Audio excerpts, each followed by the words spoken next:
Hey, what's up? This is Trey. I'm a front of house engineer, and I wanted to share with you how I do my console layout for a tour, but then how I also make it work for a church, specifically my church. And what I do is I like the idea of not having to simplify or oversimplify a console file, but yet have it be something that a volunteer of different skill level can still be able to come in and operate the console.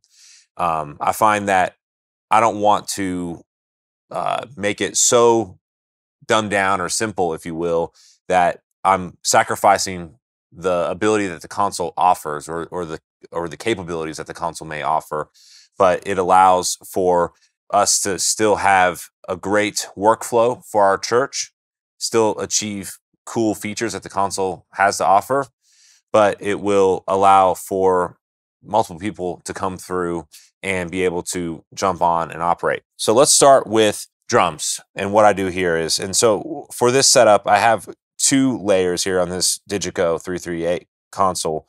And firstly, I have drum one and drum two. Drum one is going to be more of my groups for all the different parts of the drum kit, along with some other electronic drums, which I'll talk about here in a second. Going to drum two bank, I have the individual inputs for the drum. So I have kick in, kick out, snare top, snare bottom, snare two, hi-hat, tom 1, 2, 3, overhead, stage right, and stage left, and ride.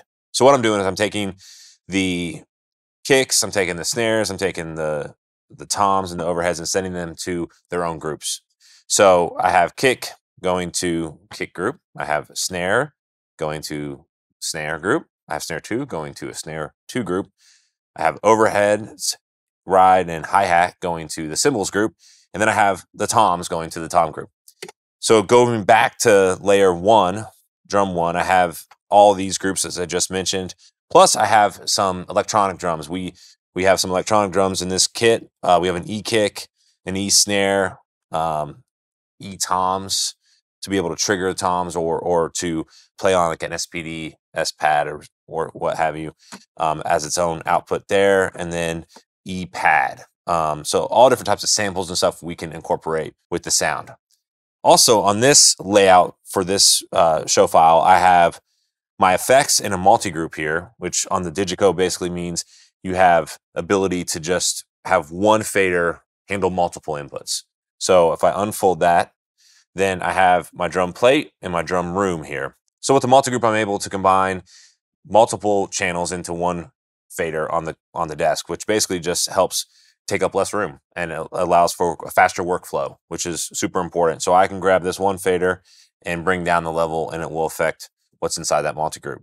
So that's a super helpful tool when you are trying to save space on your console, but also be able to make fast adjustments. I also have the drum groups. So all of these drums, so all the kick, group, snare, toms, etc., and all the individual drum inputs, as well as the effects, are going to a drum parallel group setup here. So I have a drum with less compression, and then I have a drum smash with more compression, and I have this also on this bank. So I have everything that I pretty much need for drums on this one layer. As I kind of get my blend set with the different kicks and snares and cymbals and whatnot here on the bank too.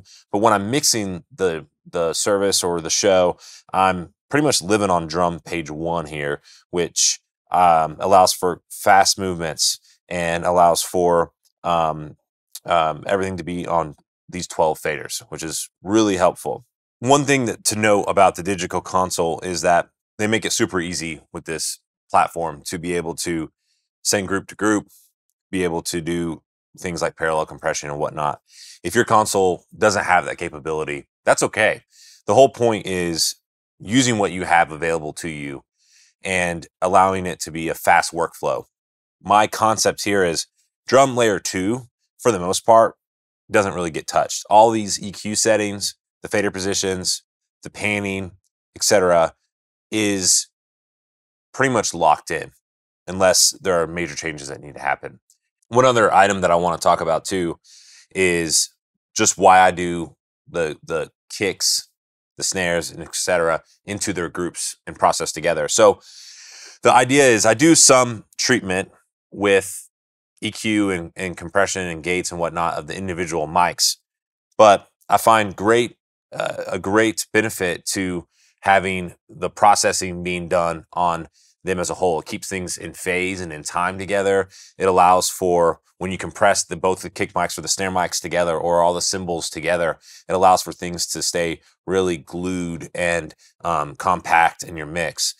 When you make an adjustment, it's not constantly moving between kick in and out. It's allowing for the kick as a whole, as an instrument, if you will, to be changed as one source.